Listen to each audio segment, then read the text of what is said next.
Bienvenidos, este es un espacio alternativo que hemos creado conjuntamente con el colectivo Chakra y el espacio de entrevistas en el ámbito cultural y social que lo hemos designado La Caja Ronca. Hoy queremos inaugurar con especial fanfarria, con un invitado muy particular a quien admiramos muchísimo por su vocación, por su vinculación, por su amor a la historia. Es muy difícil vivir de historias y todavía es difícil vivir de la historia en un país y en una provincia como la nuestra, la provincia del Cañar, en donde, claro, tenemos una adhesión que es hasta cultural de relacionarnos con el encanto y con la leyenda. Pero cuando corresponde hablar de historia, hay que cifrar la mirada en espectros que permitan dar un testimonio real, auténtico, que permita refrendar esos datos, y por eso queremos dar la bienvenida al ingeniero Bolívar Cárdenas. Él es un historiador, miembro de la Academia de Historia del Ecuador, y además el municipio de Azogues también le ha designado como el cronista vitalicio de nuestra ciudad. Una ciudad que, como hemos dicho, ya tiene mucho de leyenda, pero que su historia escrita más bien corresponde a épocas cercanas de 1990 en adelante, con esfuerzos importantes de hijos de Azogues que, más bien con el amor inconmensurable a su tierra, trataban de rendirle pleitesía y homenaje y a veces recrear pinceladas no tan esencialmente veraces.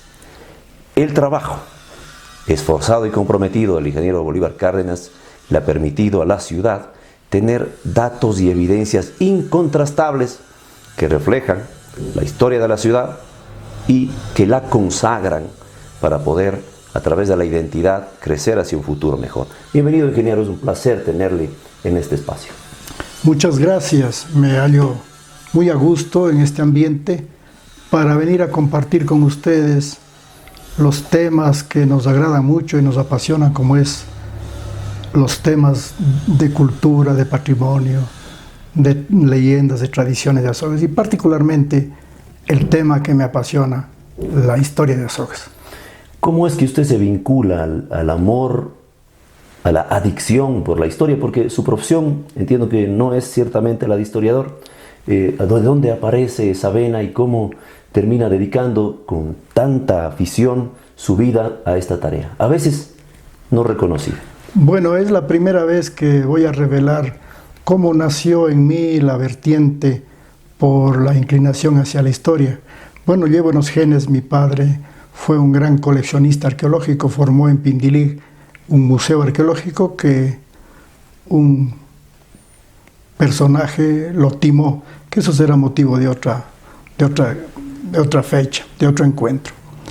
El asunto es que me hallaba en mi casa, con mi esposa, con mis hijos, y compartiendo las labores de hogar, rasqueteando la casa nueva. Estábamos inaugurando nuestra casa, la ilusión, y comenzamos a conversar con los hijos y mi esposa, y decía, en los paseos de la escuela, la ilusión que sentíamos los niños al anuncio de estos eventos. El profesor decía un paseo de la escuela, y dije, cuánta vibración sentían esos pupitres con el gusto y la emoción del estudiante, del alumno, por irnos al paseo.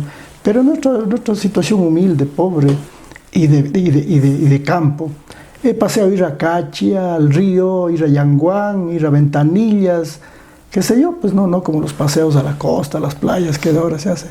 Pero bueno, así nació, y dije, bueno, yo creo que voy a comenzar a escribir la historia de la escuela.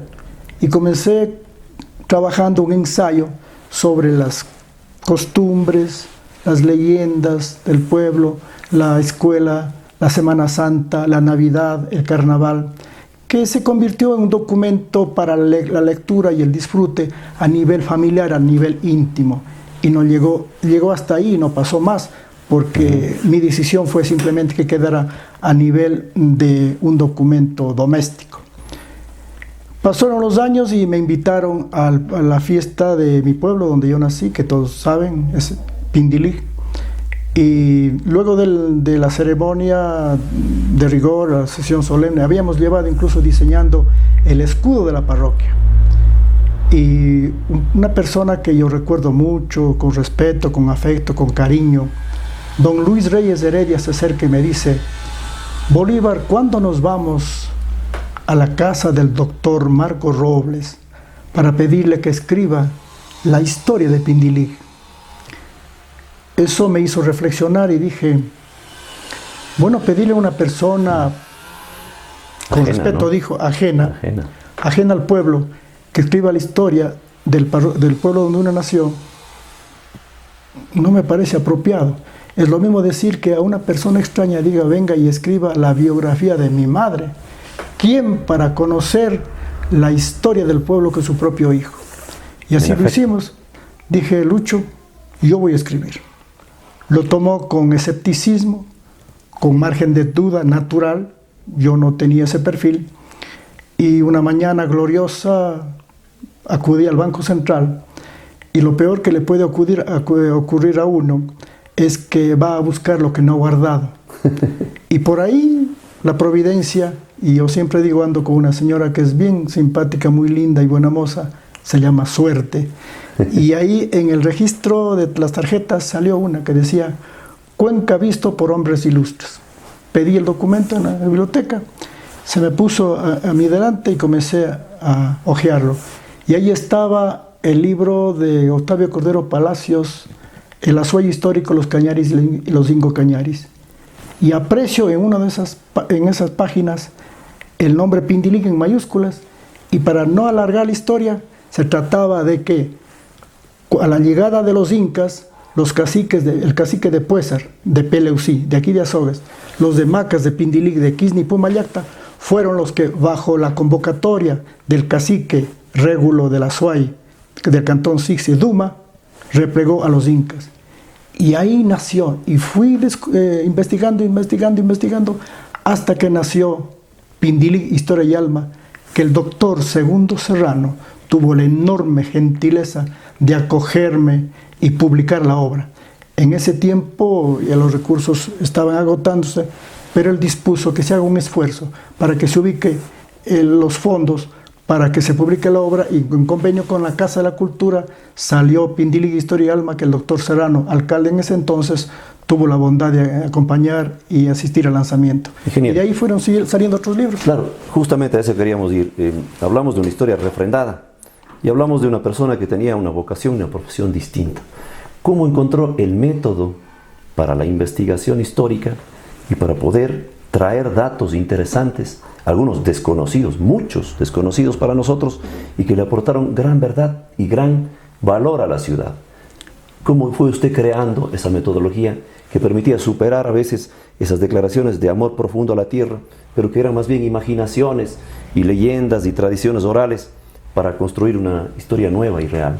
Cuando hice la investigación para mi primera obra, pude constatar, en primer lugar, iban saliendo libros paralelos, como fue la segunda Toponimes Cañaris y Apuntes para la Historia de Taday.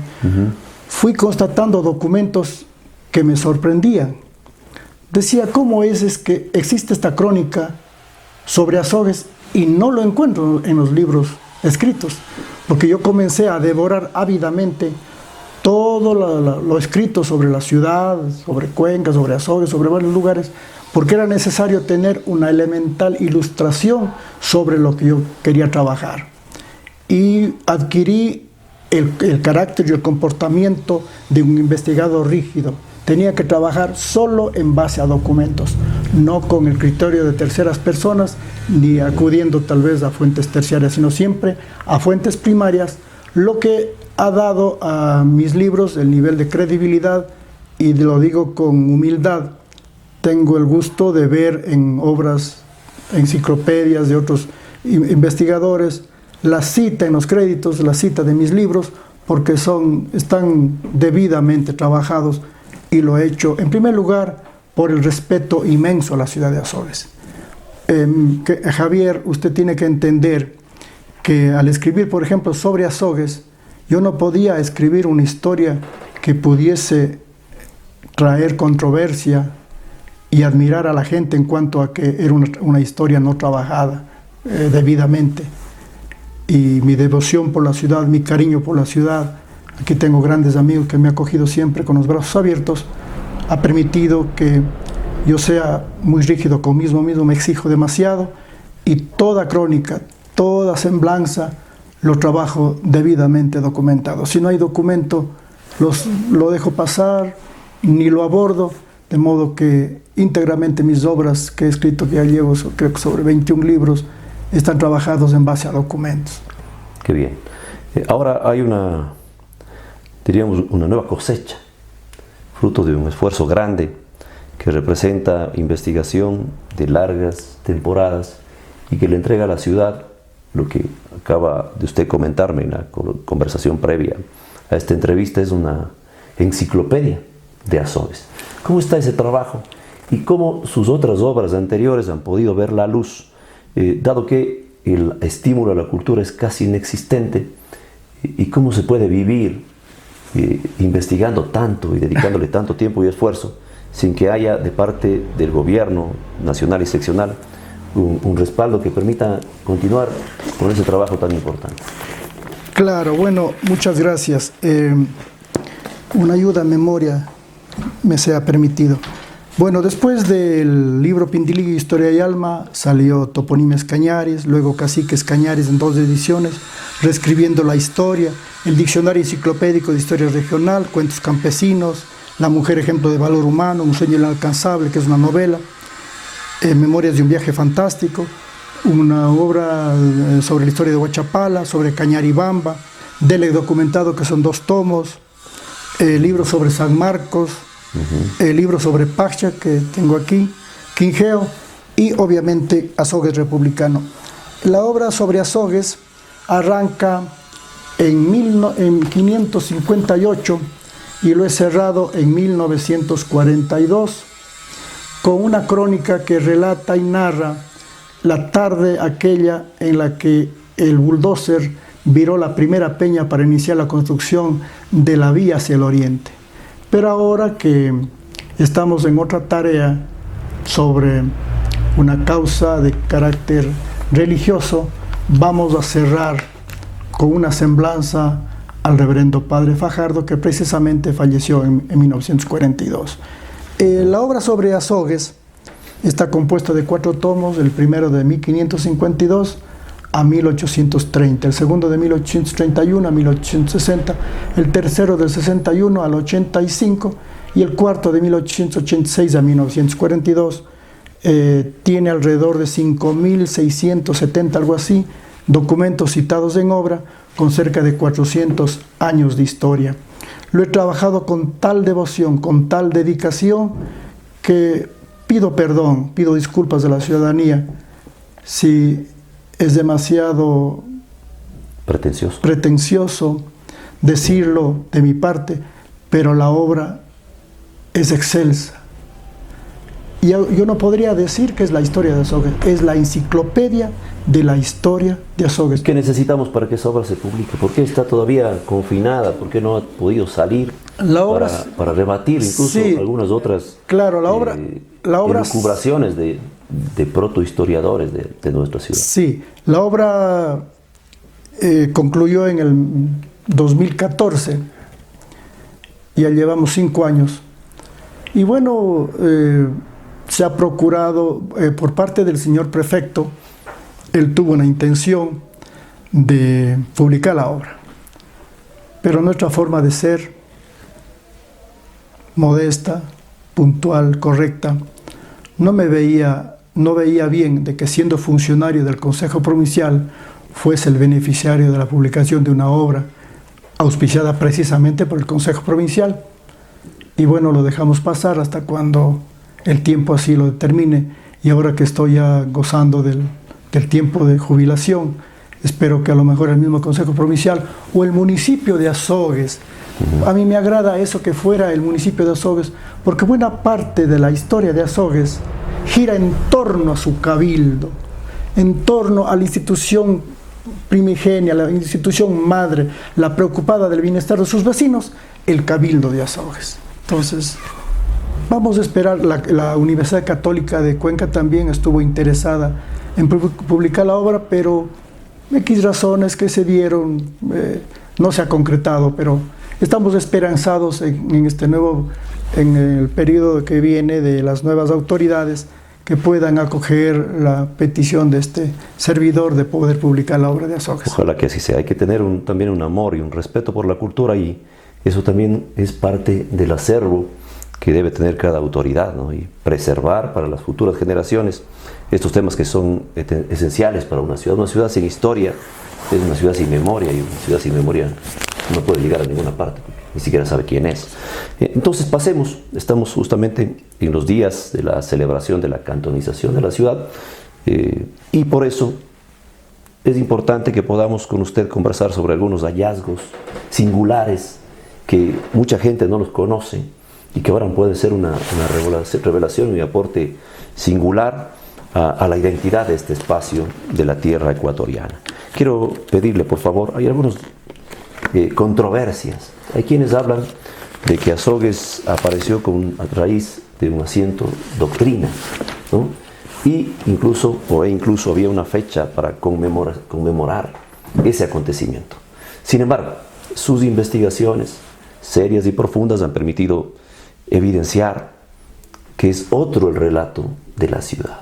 Cómo aparece Azogues, y nos referimos, claro, ya a la época de la colonia, ¿no? Que es de donde se tiene registro y de donde se tiene memoria y evidencia, cómo aparece, cómo se descubre, cómo empieza en realidad esta historia ya documentada de las Azogues. Bueno, comencemos primeramente con un antecedente que va a ilustrar mucho el tema que estamos tratando sobre el nombre de San Francisco de Peleucí de Azogues. Gaspar de Gallegos, en su relación geográfica del 20 de septiembre de 1582, dice: llamóse San Francisco, pero el documento no dice que el clérigo puso el nombre de San Francisco. Aquí viene la explicación. Cuando llegan los sacerdotes, los españoles, los doctrineros, los clérigos a América, ellos tenían la obligación y el deber de reportar todos los acontecimientos, por mínimos que fueren. Y usted tiene que imaginarse el reportar una cantidad de lugares, de topónimos, que en España no le iban a entender. Entonces solucionaron, y que a través de ese arbitrio cubrieron dos necesidades. La primera es tratar de eliminar la idolatría de los aborígenes y tratar de solucionar e ubicar los sitios perfectamente establecidos con los nombres. Entonces se comenzaron a poner en los pueblos las advocaciones: San Francisco para Azogues, San Marcial para Chuquipata, San Bartolomé para el pueblo de Cojitambo, que después se convirtió en Dele, San Luis de Paute, San Francisco de Paccha. Porque, por ejemplo, en el caso de Paccha, no necesariamente por ser San Francisco fueron los franciscanos como doctrina, estuvieron los dominicanos. En el caso de Dele estuvieron los franciscanos y estuvo San Bartolomé, la advocación, que es un apóstol. Es decir, ahí hay un mito que se derrumba. No fueron los franciscanos los primeros doctrineros de Azogues, en lo absoluto, ni obedece a su presencia actual la razón del nombre. Y entonces era romper y evacuar las idolatrías de los aborígenes, poniendo nombres de los santos, tratar de llegar con la doctrina a los aborígenes, eliminando lo que son las huacas, las adoraciones, y en las lomas donde estaban los sepulcros sagrados, las huacas, las pone las cruces. Muchos lugares de nuestra región todavía vemos lomas con las cruces, que ahí estuvieron sepulcros sagrados de enterramientos de aborígenes que eran motivos de veneración.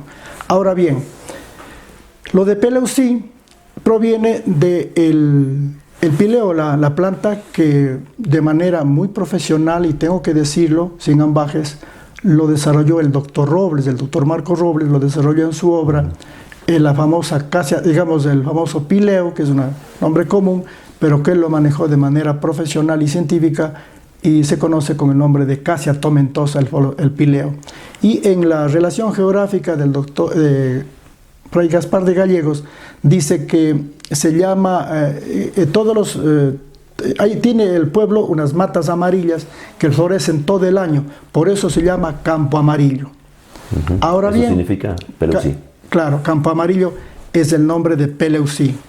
Ajá. Y Manuel Moreno Mora, por el año 1957, publicó una obra que se llama Jardín, como es Enumeración Botánica, y ahí dice, menciona la palabra pileo, la planta del pileo, y dice, en base a esta planta lleva la actual ciudad de Azogues el nombre de Peleusí. Y del azogue, por la cuestión de la explotación del azogue, a lo que me voy a referir. El metal líquido, cuéntenos sobre el azogue. En mis exposiciones, yo suelo agrupar a toda la historia de la ciudad en 4 columnas. La primera, que es la explotación del azogue. El mito que lo explotó Diego de Orozco, que lo descubrió, y no es así, es Gil Ramírez Dávalos. Los biógrafos dicen que regresando de Baeza, fundando algunas ciudades en el oriente, Gil Ramírez Dávalos regresó por junio o julio de 1558 y se puso a explotar el azogue. Entonces ya tenemos una aproximación, la explotación del azogue en junio o julio de 1558. Entonces, la primera columna está evidenciado con documentos de que el explotador de las minas del azogue fue Gil Ramírez Dávalos. Por esa razón, comenzó a llegar una cantidad de gente de origen español. Gil Ramírez Dávalos vendió su derecho de estaca, su derecho de explotación. Otros interesados, otras compañías se fueron formando y se fue asentando un incipiente pueblo de raigambre castellana, de españoles. Porque ya en el libro Cabildo de Cuenca hay una cita en 1563, dice el pueblo del azogue, en 1563. Es decir, ya tenía alguna estructura, a lo mejor una plaza, calles. Y posterior a eso, en 1573, el virrey del Perú, Francisco de Toledo, dictamina las reducciones y se dan reducciones en todos los espacios adscritos a su virreinato. Y en el caso de Cuenca se da la reducción más documentada que tenemos, es la de Pacha, y en el caso de Azogues se dio igualmente un año después, en 1574. Llega el segundo de la Real Audiencia de Quito, el licenciado don Francisco de Cárdenas, llega a Cuenca y se traslada al pueblo de Azogue y permanece aquí un mes. Dispone al cacique de Azogues, Francisco de Tenemasa, que trajera a la gente de varios sitios, de varios lugares, y que se establezcan en lo que ahora está la ciudad de Azogues, en la plaza central y su área de influencia. Por ejemplo, los españoles ocuparon un enclave muy exclusivo, hasta muchos años después, cuando yo estudiaba aquí en el año 67, se le veía un enclave un poco particular, el barrio de Santa Bárbara. Claro. Ese era el barrio exclusivo de gente de origen español. Y bien, una vez que se produjo la reducción, tenemos documentos abundantes que dan de este hecho. Es decir, Azogues no tuvo fundación civil, dada, como se dice, el 4 de octubre de 1562, porque no existen documentos sobre esto. Lo que se dio es reducción. Por el litigio de límites entre Delegue y Azogues en 1732 al 38, hay abundante información que dan cuenta del repartimiento de tierras que hizo el licenciado Francisco de Cárdenas para que se establezcan todas las personas que vinieron de otros lugares, para que se establezcan y pueblen lo que es ahora la ciudad de Azogues. ¿Eso podría significar que el asentamiento de Azogues en la prehistoria, llamémoslo así, es decir, en los ayllus originarios cañaris o incas, si es que hubieron, no estuvo materializado en lo que hoy es Azogues? Linda pregunta. Sino Eso estuvo en la periferia. Esto estuvo en el sector donde ahora conocemos como Opar, como Chaquimayana, como Vallas, la parroquia Vallas. Ahí estuvo el Oparichipamba.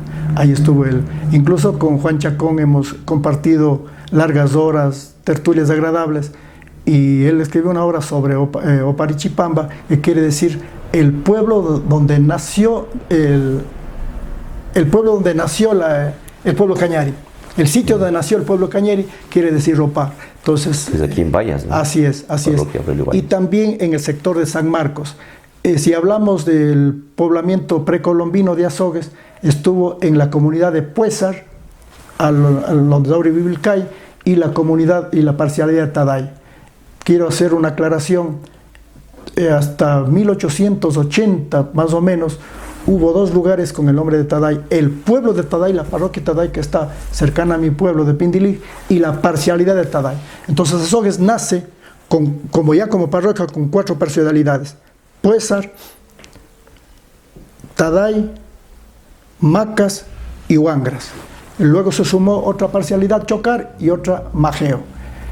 Continuando avanzando en las columnas, una vez que se dio la reducción, ya los indígenas estaban establecidos. Incluso hay una documentación por la cual los caciques que dejaron sus sitios, personas se aprovecharon en ir a explotar, a cosechar, a disfrutar de los semovientes y animales que estas personas, estos caciques con sus habitantes vinieron dejando. Y el rey puso orden en eso. Tenemos abundante documentación en ese segundo sentido. pilar guarda relación con que estamos hablando a lo mejor de la independencia, o todavía no. El segundo pilar, entonces estamos en la reducción. Una vez que ya hubo personas establecidas en Azogues, indígenas y españoles, se da el sincretismo, la mistura, el mestizaje. Y se crea la necesidad de adoctrinar a esas personas. Para eso también, paralelamente, se dieron el reparto de las encomiendas, y el encomendero de Azogues es don Lorenzo de Cepeda, hermano de la Santa Teresa de Ávila. Entonces, el rey, a través del patronazgo, él creó el patronazgo con cédula real el 3 de noviembre de 1567, crea el patronazgo, y a través de esa institución designa a varios doctrineros, entre esos el doctrinero licenciado Pedro Arias Dávila para el pueblo de Pacaibamba, actual Cantón Girón, y a Gaspar de Gallegos, al clérigo Gaspar de Gallegos, para el pueblo de la Azogues. Es decir, amables personas que nos ven, que nos escuchan, Azogues tiene origen real. El nombramiento de su doctrinero provino de voluntad del rey, y así está en los documentos, que incluso voy a dejar compartiendo con ustedes unos documentos para que lo tengan de recuerdo. Esa sería la tercera columna. Y la cuarta columna es que Azogues tuvo grito libertario. Eso es interesante. Me gustaría que nos explique un poco mejor, porque hay una tradición que está vinculada al cura Loyola en el esfuerzo de darle soporte a este espíritu rebelde cuencano, y que asiste el 4 de noviembre, después de la intentona rebelde o independentista de Cuenca, a prestar un contingente y a fortalecer esas fuerzas que estaban reclamando la independencia. ¿Cuáles son los datos históricos que usted tiene y cuáles son los personajes de los cuales nos hemos olvidado de venerar y de agradecer por haber hecho ese esfuerzo tan valiente en aquel Azogues que por aquellos días de 1820, de noviembre estamos hablando, era una parroquia, entiendo? En 1820 todavía no, claro, parroquia de Azogues, no era todavía cantón. Bien, antes de pasar a la cuarta columna, quiero dejar sentado una cosa. Puede pensarse que yo estoy negando de que hubo la existencia de doctrina cristiana. En Azogues se creó doctrina real, doctrina religiosa, no doctrina franciscana. Ojo, porque los franciscanos llegan a Azogues en 1912. Ese es un dato muy interesante. Y se dice que se creó la doctrina franciscana el 4 de octubre de 1562. ¿Cómo se puede pensar eso? Si el 9 de mayo, en Valladolid, España, el 9 de mayo de 1565, crean la provincia franciscana del Ecuador, lo que hoy es Quito. ¿Cómo pensar que 3 años antes se fundó en Azogues una doctrina franciscana? Y del personaje que dicen que fundó, que es Tomás Calvo, Pedro Calvo, por ahí, no fue dominicano, sino fue dominicano, que llegó a Cuenca a tomar posesión de un terreno que le asignaron, en la fundación de Cuenca, asignaron a la orden dominicana. Entonces, dejamos sentado y dejamos en claro que en Azogues se creó en 1567, a través del nombramiento doctrinero, la Real Doctrina Religiosa, creada por el rey Felipe II. Ahora bien, sí, vamos a la cuarta columna. Del hecho independentista. Del hecho de independencia. Cuando Sucre llega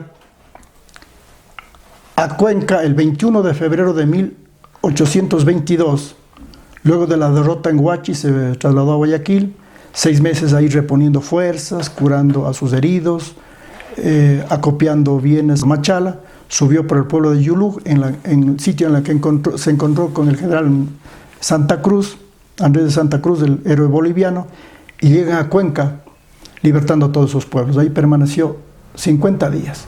En Cuenca dictaminó muchos asuntos, despachó muchos asuntos. Entre ellos se creó la Corte Superior de Justicia de la SUAY, después que convirtió en la Corte Suprema del Ecuador. Creó las milicias, abolió los estancos. Pero eso es un dato interesante porque el Ecuador tiene como asiento la primera Corte de Justicia en Cuenca. Cuenca, así es. Y por eso en el evento de la última constituyente del 2008 se reclamaba para Cuenca vía autonomía y descentralización que la sede principal en base a hechos históricos estuviera allí. Pero continúe, por favor. Así es. Entonces, uno de los arbitrios de General Sucre es nombrar gobernador de Cuenca y nombra en la persona del coronel Tomás de Eres.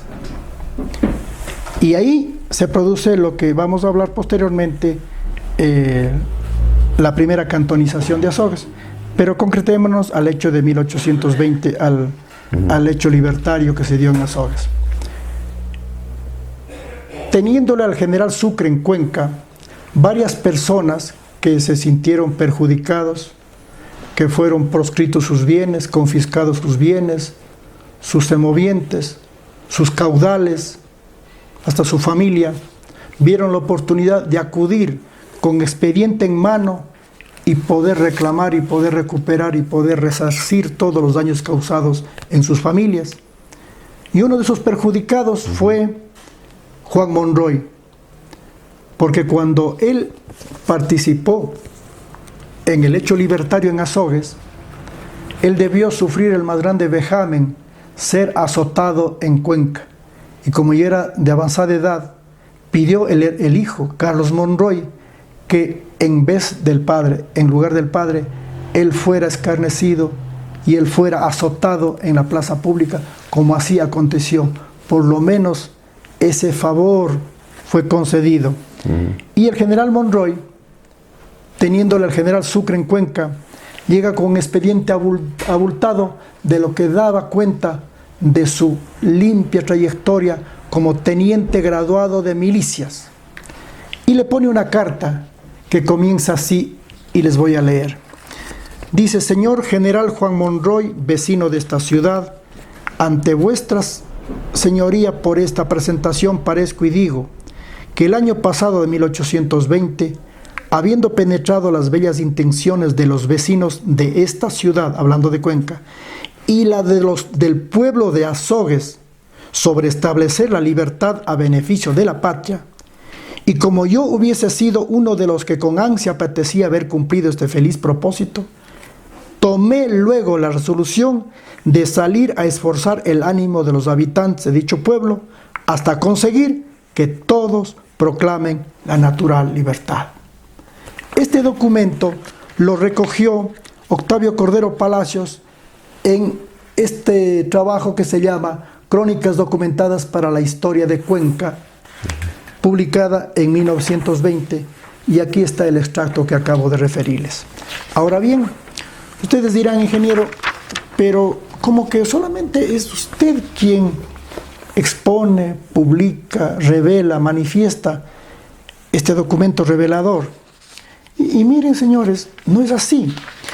Una académica que me honra con su amistad, Silvia Vega Ugalde, escribió en la revista del Archivo Nacional de Historia número 6 de 1986, página 33, y dice ella: aparte de ellos, hablando del 3 de noviembre de 1820 en Cuenca, dice: aparte de ellos se encuentran varios nombres vinculados y no vinculados con las familias más influyentes de la región, participando en los distintos episodios de la independencia. Juan Monroy es quien movió a la ciudad de Azogues para que proclamara la independencia. 2. Tercer testimonio. Una persona que asimismo honró con su amistad, estuve en la casa de él, ya no está con nosotros, don Luis Manuel Carpio Flores.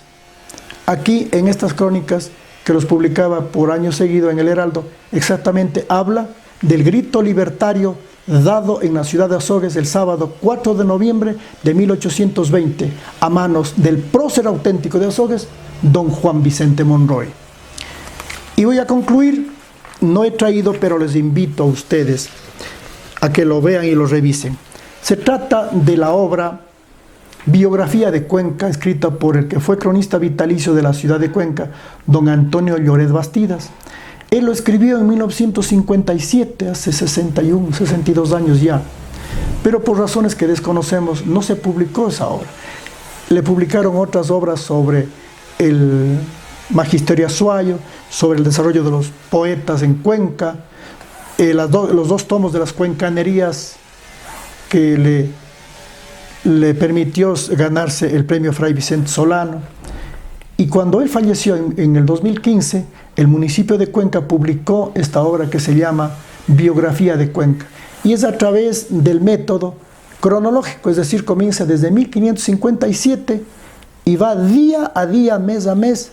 Y cuando llega a 1820, al mes de noviembre, al día 4, llega la semblanza de Juan Monroy. Dice, Juan Monroy es quien cuenta la historia, el que fue y proclamó la independencia en la actual ciudad de Azogues.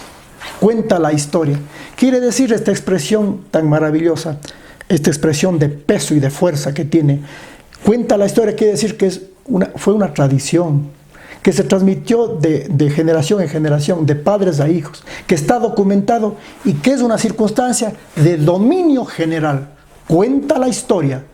Que Juan Monroy cuenta la historia, es el prócer que movió a los habitantes de Azogues para que proclamaran la independencia. Entonces, hemos demostrado con documentos y hasta la saciedad que Azogues tuvo su grito libertario y cada noviembre no tenemos por qué pedir prestado la historia a nadie.